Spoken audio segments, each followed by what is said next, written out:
the last king of Rome. Before there was an empire, before the Caesars and the legions, there was a king. And his name was Lucius Tarquinius Superbus, remembered in Roman history as Tarquinius the Proud, the last ruler of Rome's monarchy, and the man whose cruelty would give birth to the Republic. For nearly 2 centuries, Rome had been ruled by kings, some wise, some brutal, but all seen as chosen by the gods. They built temples, drained marshes, and turned a cluster of huts into a thriving city. But power, unchecked and absolute, always comes at a cost. Tarquinius Superbus was not born to rule. He seized the throne through murder and manipulation, overthrowing his predecessor, King Servius Tullius. Where Servius had ruled through law and reform, he silenced the Senate, executed his rivals, and surrounded himself with bodyguards rather than citizens. Under his reign, the streets of Rome glittered with monuments, but ran cold with fear.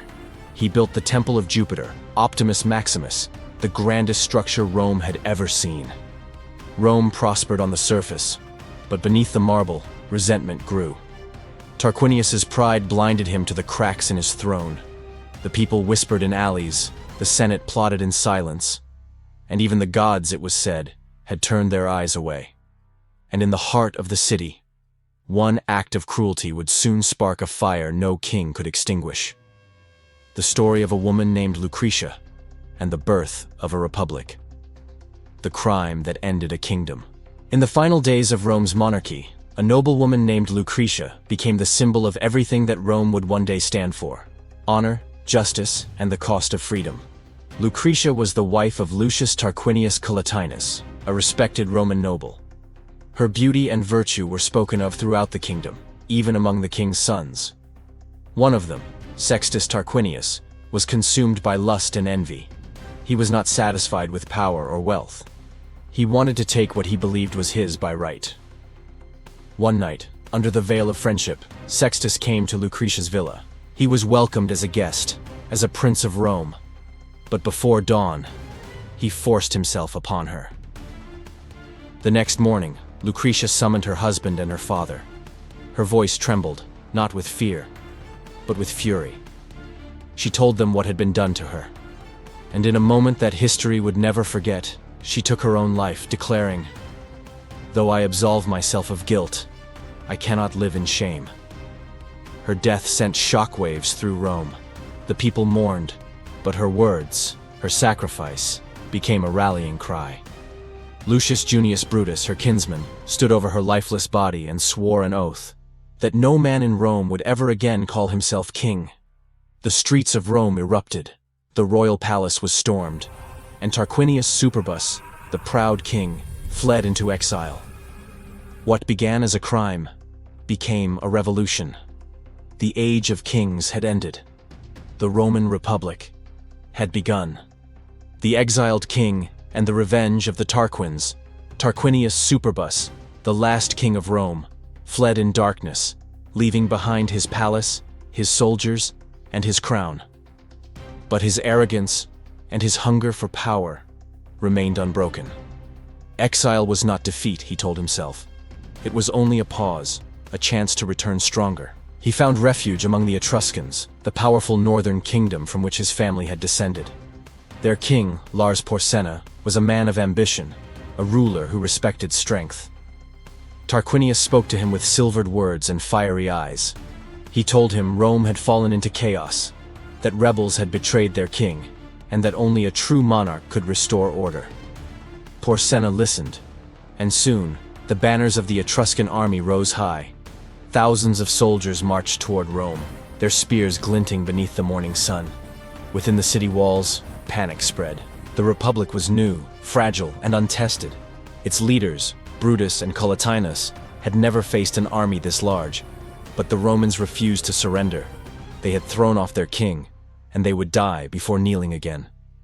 At the city's bridge, the Pont Sublicius, one man would make a stand that echoed through legend. His name was Horatius Cocles. As the Etruscans advanced, Horatius called out to his comrades, "Hold the bridge!" Arrows rained down. Shields shattered. Yet he fought alone, buying time while the Romans cut the bridge behind him. And when it finally broke, he leapt into the Tiber River, vanishing beneath the waves as the enemy watched in stunned silence. His bravery saved Rome, and his name became eternal. The Etruscans withdrew, their king shaken. Tarquinius's dream of returning to his throne faded with the smoke of their retreat. He had been king. He had ruled with iron and fear. But now, he was a shadow, a relic of a world that no longer existed. And Rome, for the first time, had proven that it could survive without a king. The birth of the Roman Senate and the struggle for power. When the Tarquin kings fell, the streets of Rome rang with celebration. But beneath the cheers, something darker stirred. For the first time in its history, Rome had no monarch, no single voice to command, no throne to obey. In its place, the people built something entirely new: the Roman Republic. Two men, called consuls, would now share the power once held by kings. Each could overrule the other, and both served only for a year. It was designed to protect liberty, but also to breed conflict. The first consuls were Lucius Junius Brutus, the man who had led the rebellion, and Lucius Tarquinius Collatinus, husband of Lucretia. At first, their partnership seemed strong, but the name Tarquinius still echoed with hatred throughout the city. The people could not bear to hear it spoken again. And so, with heavy heart, Collatinus resigned, exiled not by law, but by memory. Brutus stood alone at the heart of the Republic, guarding it like a father guards a newborn child. He believed Rome must never again be ruled by bloodlines or crowns, only by law. But the Tarquins were not finished. They sent envoys, gold, and promises into Rome, seeking allies among the noble families. Some listened, some betrayed. Even among Brutus's own kin, whispers of treachery grew.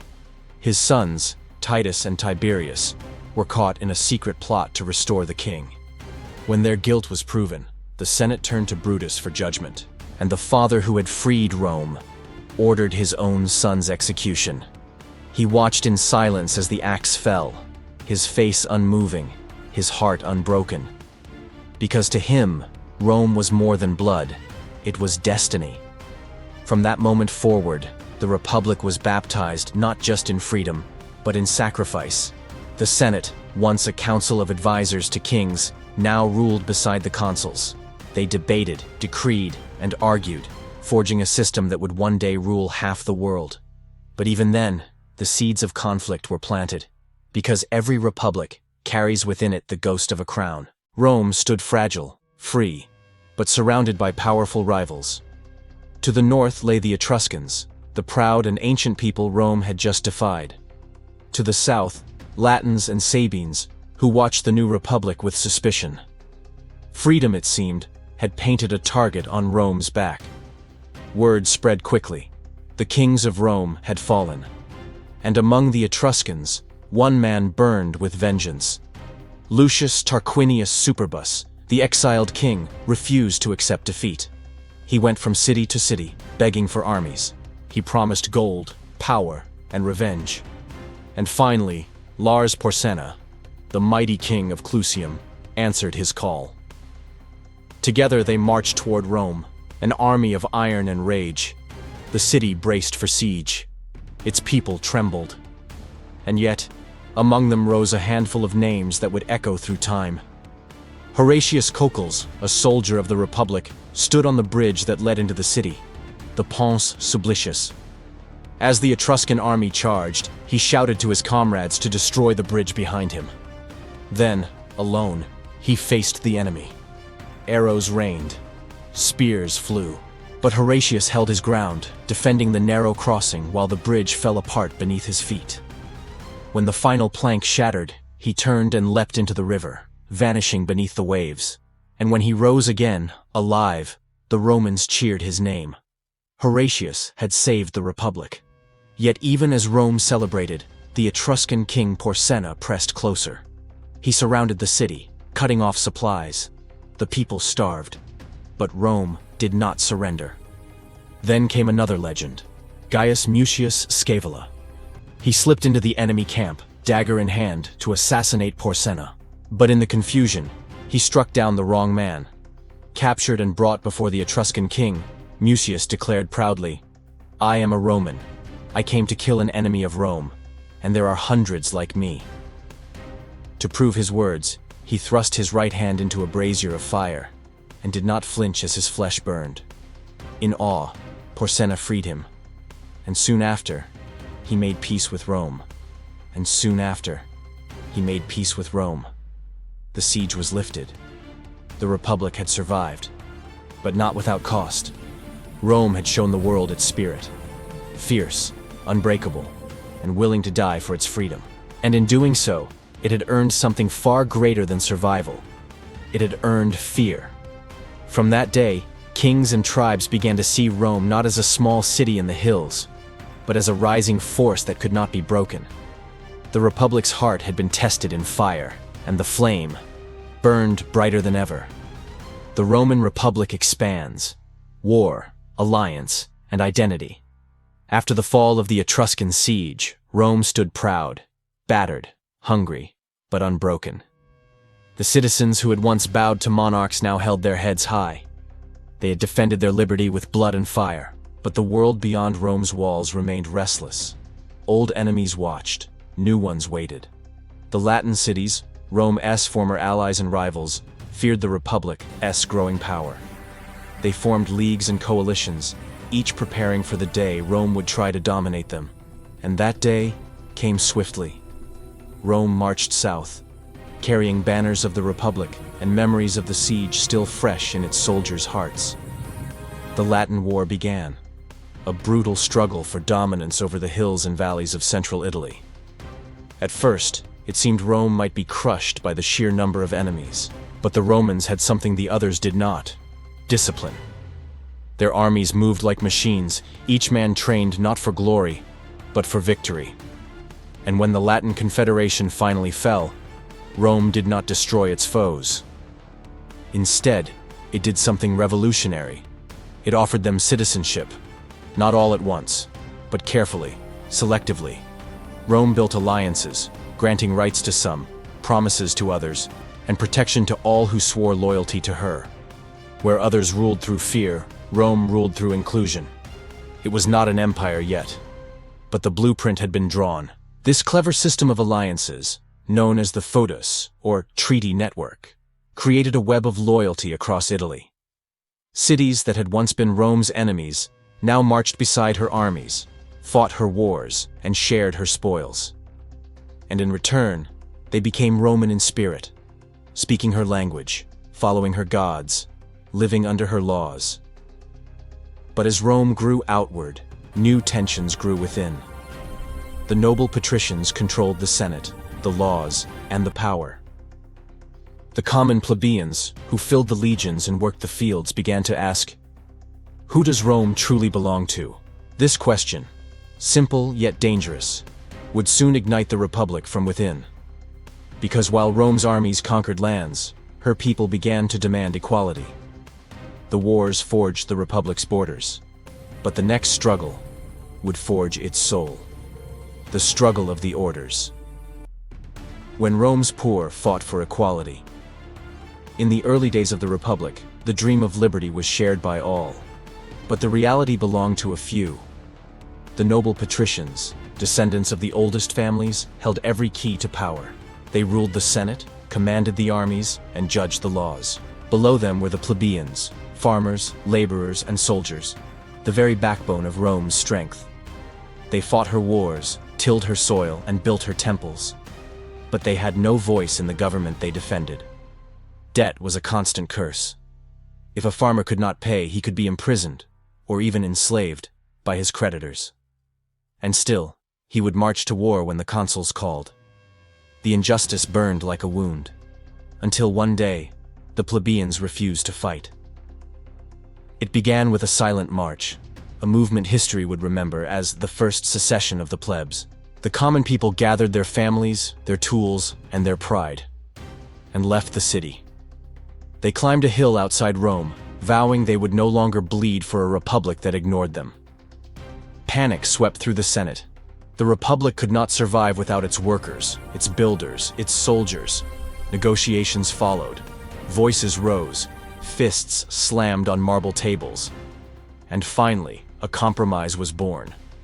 The plebeians would return, but only after gaining the right to choose their own leaders. Thus, a new office was created, the tribune of the plebs. The tribunes held sacred power, the power of veto. They could block any law or decree that harmed the people. They could stand before the Senate and speak for the voiceless. For the first time in Roman history, the balance of power had shifted, not completely, but enough to plant the seeds of equality. Over the decades, the struggle continued. More reforms followed: written laws, shared offices, and eventually, the right for plebeians to rise into the Senate itself. The Republic did not collapse under this tension. It evolved. It adapted. It became something stronger, a machine of law and order that could govern millions. And through that struggle, Rome discovered its greatest strength. Not its legions, not its walls, but its people. 2. The Republic ascends, from city-state to power of the Mediterranean. The transformation of Rome was astonishing. In just a few centuries, what had begun as a small settlement ruled by kings had become the most organized republic the world had ever seen.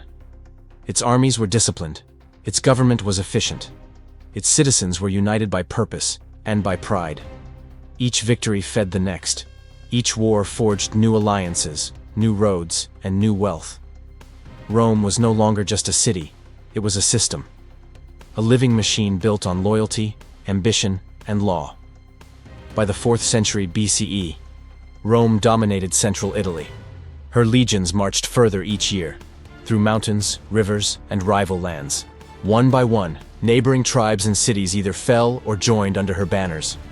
Yet, even as Rome grew, new challenges rose from beyond her reach. Across the seas to the south lay Carthage, a vast, wealthy power whose ships ruled the western Mediterranean. To the east, the old Greek colonies in southern Italy, the region known as Magna Graecia, looked upon Rome with both awe and fear. When the Greek city of Tarentum called for help against Rome, its savior came from across the sea, a man whose name would test Rome's destiny, King Pyrrhus of Epirus. Pyrrhus, a relative of Alexander the Great, arrived with elephants, steel, and the finest army Greece had left. The battles that followed were brutal, victories won at terrible cost. Rome bled, but never broke. Even after losing thousands, the Republic refused to surrender, and Pyrrhus, exhausted, was forced to retreat, muttering words that would echo for centuries. Another such victory, and I am undone. Rome had survived yet again, not because of strength alone, but because of will. That same will now turned outward. With Greece humbled and Italy unified, the Republic's gaze shifted to the open sea. Trade routes, colonies, and rivals stretched across the horizon. And among them, one name would soon define the next century of blood and glory: Carthage. The stage was set for a war that would decide the fate of the ancient world. A clash not of kings, but of systems. Not of men, but of civilizations. The coming conflict would forge legends: Hannibal, Scipio, and the rise of Rome as the unchallenged master of the Mediterranean.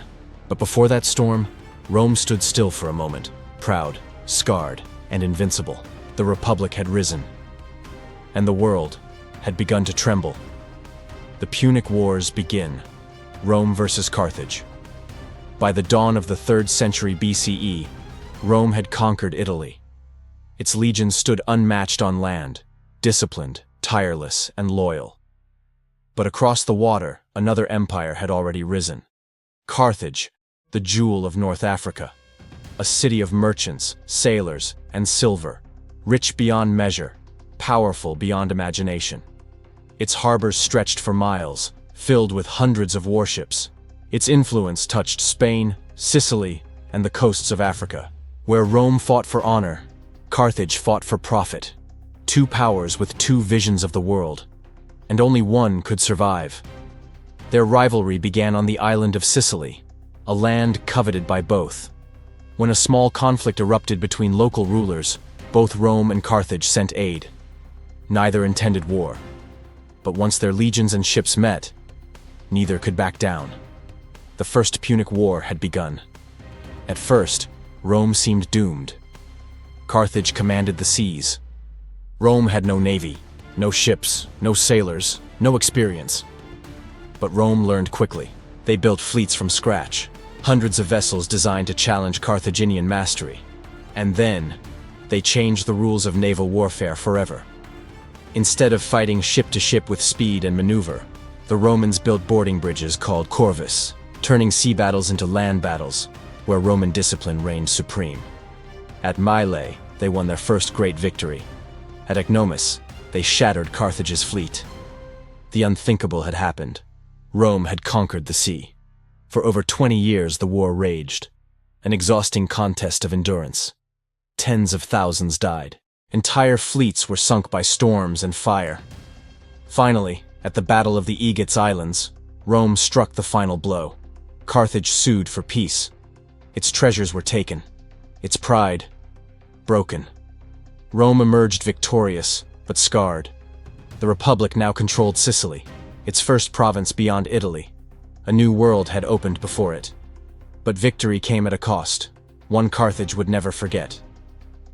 In the ashes of defeat, a child was growing, and when he came of age, he would swear an oath before the gods, that he would never rest until Rome was destroyed. The Punic Wars were not over. They had only begun. Hannibal's oath. The Second Punic War. Carthage had fallen once before, its fleets shattered, its pride stolen. But among the ruins of that broken city, a vow was born. The year was around 247 BCE, and in a Carthaginian temple, a boy stood before his father, Hamilcar Barca, the greatest general Carthage still had. As they offered sacrifice to the gods, Hamilcar placed his hand upon the boy's shoulder and spoke words that would echo through history. Not with hesitation, but with fire, and the boy swore. From that day forward, Hannibal Barca carried one purpose: to avenge Carthage and destroy the republic that had humiliated his people. Years passed. Carthage rebuilt its strength, quietly, carefully. While Rome grew rich on tribute from Sicily, Carthage turned its gaze to Spain. There, Hannibal's father and later his brother expanded Carthaginian power, founding cities, training armies, and gathering wealth far from Roman eyes. When Hamilcar died, young Hannibal took command of the Spanish forces. He was barely 25. His leadership was swift, ruthless, brilliant. He united soldiers of Africa, Spain, and Gaul under one banner, and in every victory the fire of his oath burned brighter. Rome, uneasy, sent warnings. "Do not cross the river Ebro," they said, the border that divided Roman allies from Carthaginian lands. But Hannibal's eyes were already fixed on Saguntum, a Roman-protected city south of that border. But Hannibal's eyes were already fixed on Saguntum, a Roman-protected city south of that border. He besieged it, and when it fell, the message was clear. War had returned. What followed was one of the most daring campaigns in military history. Rather than face Rome at sea, Hannibal took the impossible path, a march that would become legend. From Spain, through Gaul, and over the towering Alps, he led an army of over 50,000 men, and wore elephants across terrain no general had ever dared to cross. Blizzards raged, avalanches buried men alive, but by devotion. But Hannibal pressed on, his soldiers bound not by orders. When he finally descended into Italy, his forces were scarred, frostbitten, and half their number lost. Yet his arrival sent shockwaves through the Republic. Rome had thought itself untouchable. Now, for the first time in its history, an enemy stood within its borders. The Roman Senate panicked, legions were summoned, generals rushed to intercept him. And at the Battle of the Trebia, Hannibal crushed them. At Lake Trasimene, he annihilated another army, trapping tens of thousands between the lake and his ambush lines. The Roman people began to whisper the unthinkable, that perhaps the gods had turned against them. But Hannibal was not finished. He would lead his men to the greatest slaughter Rome had ever seen, a battle that would rewrite the art of war and shatter the Republic's confidence forever. That battle was Cannae. Cannae, Rome's darkest day. After his triumphs at Trebia and Trasimene, Hannibal roamed freely across Italy.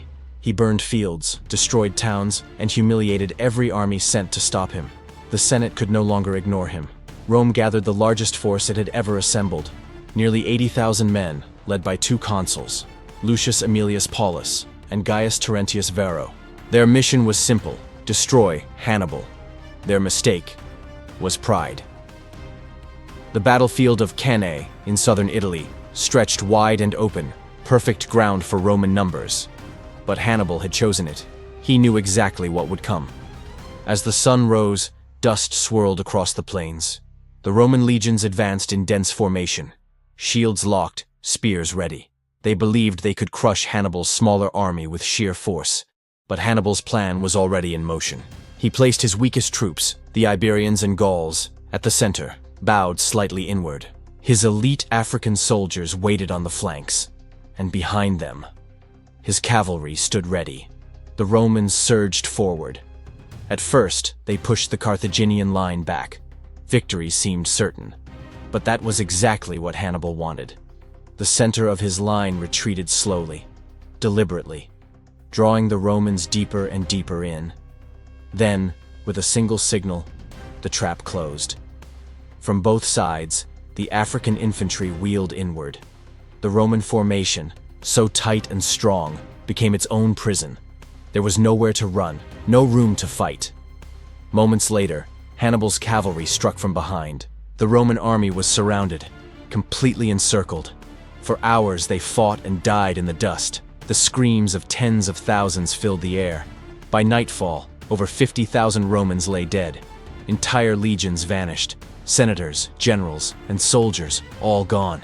The Republic itself trembled. In Rome, panic spread like fire.